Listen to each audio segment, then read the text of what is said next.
What's up, everybody? It's your boy Prime Minister. You're now tuned into Soul Purpose Network on Roku. We're also streaming live on YouTube at Billionaire Pryme. Today I got a special guest, my man in the building. What's up, my brother? What's up, baby? Now go ahead and pronounce your name for me because you have a Jewish name and I want to make sure it's pronounced properly. I say slow. Yoshi Yahoo. Now where did that come from? It's generated out of the Hebrew language. Okay. In English, it's actually Josiah, one of the youngest kings of Israel.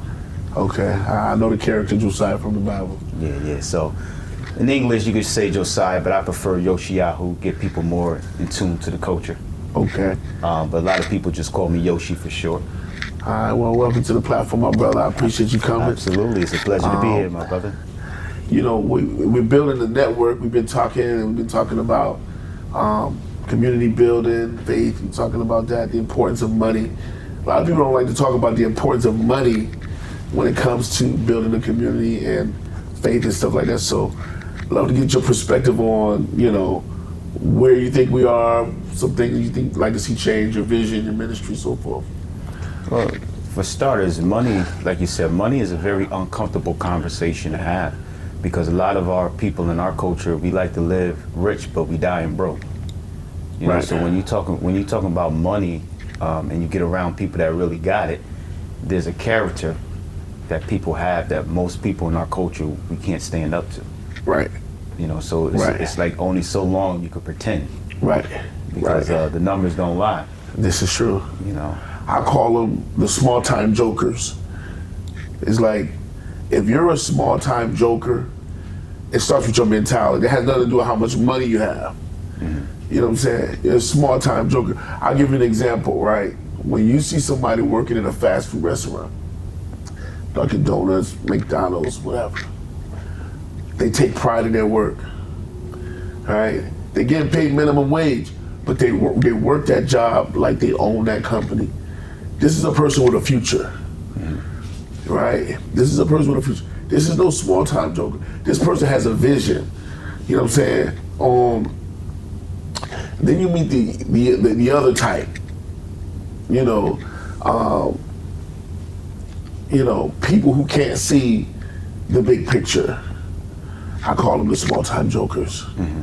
You can't see the big picture. You don't understand the importance of the sweat equity, the investment, the importance of networking, the importance of not burning bridges.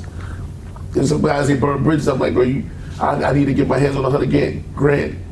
You had your 100 grand. Mm. You double crossed your 100 grand 5 months ago. Mm-hmm. You feel me? Yeah. You know, so I call them the small-time jokers because I've had people, and I don't know if you can bear witness to this, to where you might test somebody, try to test them, you know what I'm saying? They say, let's just do a little project together. Let's see how this goes, right? And the first chance they get to screw you over, they screwed you over for a couple $100. And you're saying to yourself, you fool, we could have made millions together. Hmm. But they're running off like they just hit the greatest lick of all times, you know? So, I don't know. But like my boy Jay said, you know, people know the price of everything but the value of nothing.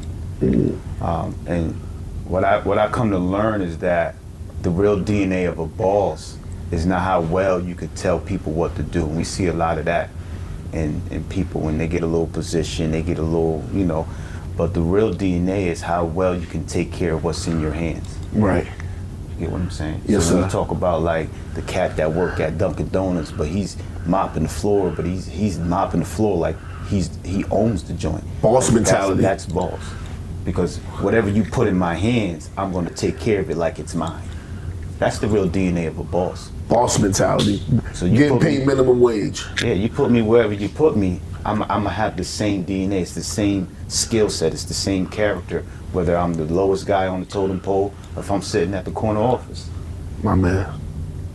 You know. So for all you guys out there with that dream, and you feel like you started from nothing, you get you a little job. You know, back in the day we used to have a paper route. I don't know about that. Oh, yeah, you know, they don't do that no more. That was the old day. Paper boy with the paper route. You know, 4 in the morning, Hartford Current drops off your papers. You gotta roll out of bed before school. You gotta get out there And people laugh at you, man. They laughing at you because you do minimum wage. But you know what? You should be proud of that. You should be proud of your job. Can you making minimum wage? Do your job with pride, coming on time, study the policies and the procedures of your company and try to exceed the expectations of your employer. That's boss mentality. Yeah, and one of the true keys of success is having that work ethic. Like, I made up in my mind from an early age, I might not have it all, I might not be the best. You might got a better jumper than me. You probably could rap a little better than me. You might dress better than me. But one thing you're not gonna do, you're not gonna outwork me. Right. You're not. Right. I'm up early, I'm up late. That. You're not gonna outwork me. You're not. Like, you gotta have a serious work ethic. Your grind gotta be serious. While other people sleeping and partying, I'm focusing on the next move. Right. You know what I'm saying? I'm focusing on working on those things where I'm lacking, so my strengths now, my weaknesses become my strengths. Like, you can't, there's no days off. Right. And people get comfortable in success. They make it to one level, and then they stop doing what they did to get there. What they don't understand is what it took for you to get to this level is going to take even more for you. Not even to get to the next level, dog. It's going to take more for you to maintain that level. Like, right. People cop a Benz, right? And I cop my first Benz. I'm like, yeah, I got it. But then I ain't realized, Dad, I gotta work extra hard just to maintain this car. Of course. To maintain the car. No, you could get it, but the question is, can you keep it? Can you keep it? Can you put that premium petrol? Yeah, can you hit that 93 and squeeze that pump? Because it's gonna keep going. That grind is a little different trying to keep it, man. Absolutely, man. Absolutely. It's definitely a mindset to success, and I'm so grateful that we have this opportunity to talk about stuff like this because, this is not what the algorithm doesn't really push this. The algorithm certainly pushes negativity more than it does what it takes to be successful. And so I'm glad we're having the chance to have this discussion. But even in that, not to cut you off, like, you're right, people want to hear drama, toxicity, right? So let's talk about the culture in that manner, but still add what they need to hear. Like, explain to me how you got 4 or 5 kids, you in the club every weekend, and you talking about you successful, but your kids is lacking, but you popping bottles. Like, let's make it make sense, and at the end of the day, we gotta start calling a spade a spade. It is what it is. Yeah. And we could get upset all we want, but numbers don't lie. The truth, like, let's be truthful about it. Right. And that's where we don't want to have these uncomfortable conversations because for a long time, I thought I was winning. You know what I'm saying? I got kids, I'm coming to drop a couple dollars and I'm going. I don't spend no time with my kid. So the culture got us thinking that success is, you know what I'm saying? And it wasn't until I became a Bible believer, getting in the Word of God, that I really understand the principles of family, the principles of time. You get what I'm saying? Nice Things of segue. that nature. Nice segue. Nice So segue. when you talk about that mind shift, there's got to be a tremendous mind shift. I grew up with the values of the projects, kill or be killed, right? I had to shift my mind from that and shift it on godly principles. You know what I'm saying? Right. A real man leaves an inheritance for his family, children. Yeah. not a bill. Most cats getting killed now in the projects, you leaving your family with bills. You leaving your family, the biggest bill is they got to put you in the ground. You ain't even got no bread to get put in the ground. Right. You get locked up 6 months into your bid, you calling home asking your mama for bread. Right. But Right. you making thousands of dollars a week. Like, it don't make sense. Let's make it make sense. It's not gonna ever make sense, bro. You put insurance on your car, but you ain't got no insurance on your life. Right. Which one is more valuable? Right. Right. So that mindset shift definitely needs to happen, but it needs to, let's talk about it. Let's make them be uncomfortable. And we, as a people, we don't talk about this stuff enough. Right. Well, one of the things that you said about God, and one thing I realized with God is usually the last piece that people apply to their lives. Yeah. We pursue education, right? We look for the love of our life, right? We try to fulfill every moral passion that we've ever had and try everything and drink and smoke and eat everything and go everywhere we can go. And after we've done everything, we're like, God is the last thing that we try. And when I say God, I'm not talking about religion, but that void, that relationship with our Creator, and that obligation to be right, to be right with your intentions, to do good for others. And that's so that we can get into religion, another conversation. But in terms of putting God and godly principles, into what you're doing, is definitely a recipe for success. So make sure you put God in what you're doing. And it's a journey with God, because you can start off here and you can end up there in the journey with God. I don't know, Tim, you bear witness to that, brother? Yes, indeed. And I'm by far not, go get religious, but when you talk about my infrastructure, God is the foundation of that. And I know a lot of people, especially within the culture, they put God, as a last resort. They call on God when times get hard. I see this dude never talk about God, none of that. He got shot first thing he said, "Oh my God."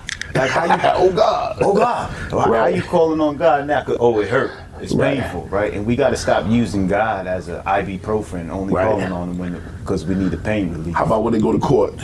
When they get to court case, the bow tie comes out. Tim, the bow tie come out. Yeah, they tough with a bow tie and the Bible under their arm. You know what I'm saying? And Prosecutor know what you did, man. The prosecutor seen all the footage on YouTube where your 20-year-old was stomping the dude's head in. Now you in court with the bow tie. Come on, man. So for me, putting God first means being a true representation of Him in everything that I do, especially when you're alone. Because if you really want to know who somebody is, you got to find out what they do when nobody's looking. Facts. You know what I'm saying? And that to me is putting God first. Absolutely. I live by His principles. I may not get everything right. I may not know the Bible like everybody else, but what He expects of us is what I try to implement in my life. And that, to me, is putting God first. Amen. Amen. Well, I'm going to tell you, man, in the past, I know we've had conversations of going through the ups and downs of life. Sometimes God will send you success. And this has happened to me, and I'm not ashamed to admit this. Live Nation supervisor. Oh, man. I got to take this phone call. Busy man. That's Live Nation. That's Live Nation. But listen,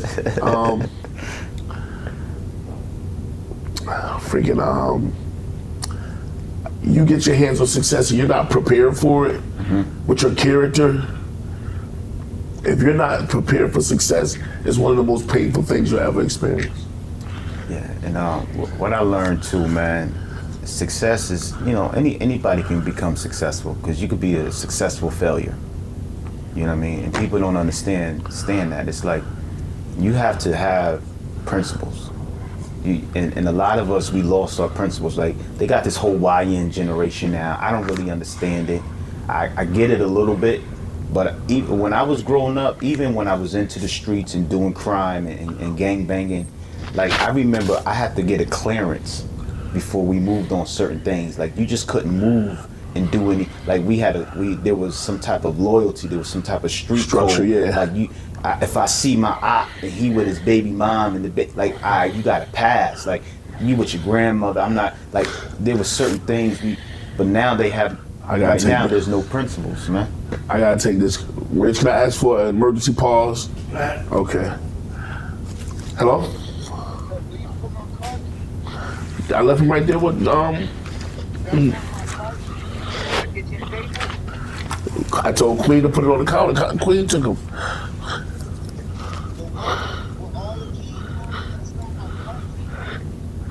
Your car key is on the counter. What?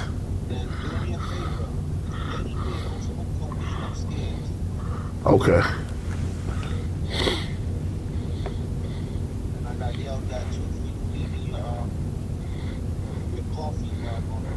It's really good, by the way. You guys are really, really good. Oh, Yeah. Okay. good money. I already know, bro. I already know. No, the keys, I told Queen to bring them up to you. Then I said, just leave them on the counter. So I don't know what she did with them.